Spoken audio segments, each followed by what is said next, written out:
Good morning, everyone. My name is Kenvin Lacayo, and I'm a 19-year-old Latino from Northwest Washington, D.C., and a proud graduate of Theodore Roosevelt Senior High School. When I started school at Roosevelt, its reputation preceded it. It's a bad school, you won't learn anything, many of the same things that are said about many urban public schools. Honestly, when I got there, I agreed. My art classroom had rat feces lining the wall. The lockers were pushed in and boarded up. There was graffiti on the walls just about everywhere, and a rat even gave birth in the stairwell. Needless to say, high school was a struggle for me, and the school environment obviously wasn't tailored for me to succeed. As a result of struggling to deal with a lot of the things young people of color deal with, such as crime, drugs, gangs, and poverty, I missed many days of my 10th and 11th grade years. I had a probation officer, I was going to be given an ankle bracelet, and I had to go to court. There were, however, two reasons that kept me coming to school for a little while in my 11th grade year. One, of course, was my friends and the relationships I had built with them. The other one is the heart of what I wanted to share with you today. My third period on A days, right before lunch, I took English 3 with Mr. Wiltshire, a black male educator who was energetic, passionate, firm, and caring in his practice. He understood our struggles, but also understood and valued our potential even more. I would miss B days and come on A days just to sit and hear him talk while Dr. Dre and Kendrick Lamar played. We talk about building a legacy in our neighborhoods and overcoming the struggles the world didn't believe we could overcome, and that maybe we ourselves didn't believe we could overcome. If it wasn't for him, I don't know that I would have believed it was possible either. I came to listen to him tell us how Thanatopsis by William Cullen Bryant could help us cope with the trauma of gun violence in our neighborhoods that caused us to lose our beloved friends and classmates week after week.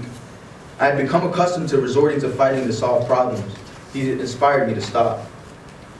Mr. Wiltshire changed my life because he was willing to stick around even when I gave him no reason to do so. He should not just be compensated for that, he should be revered for it. Mr. Wiltshire, Mr. Adewusu, Mr. Goldstein, Ms. Miller, Ms. Buchanan, Ms. Oliver, Mr. Hipkins, Ms. Bacardi. They are the reasons I am here speaking to you today. They are the reason that I joined the Literacy Lab's Leading Men Fellowship. They are the reason that regardless of Roosevelt's reputation, I feel Roosevelt was one of the best schools I ever attended. Not because of the $136 million renovation of the building. They are the reason that my life changed. We must weigh carefully the power of investing in the adults from whom we expect so much.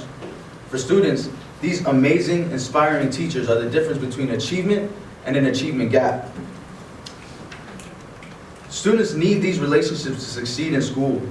When teachers are being paid on average 30% less than other college graduates and are leaving schools or the teaching profession, it is the students who are affected the most, and students of color, many of whom already suffer from significant disruption in their personal lives, feel the effects even more. High turnover rates are even higher in already struggling schools serving low-income neighborhoods where the students need the utmost love and support.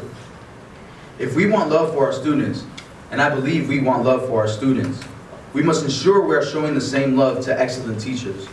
We must provide teachers the opportunity to decompress, especially teachers of color, with a focus of males of color who oftentimes play multiple vital roles in the schools. We must ensure they're being provided adequate support by their administration. We must give them critical feedback and coaching that won't jeopardize their jobs if they need support around certain areas. We must give them the opportunity to grow in their practice and grow with their students. They should be given more time to develop extracurricular activities with students to further student success in and out of the classroom. Teachers are at the core of student success, and we must retain excellent teachers if we are to achieve excellent results for children, both in school and in life. Thank you.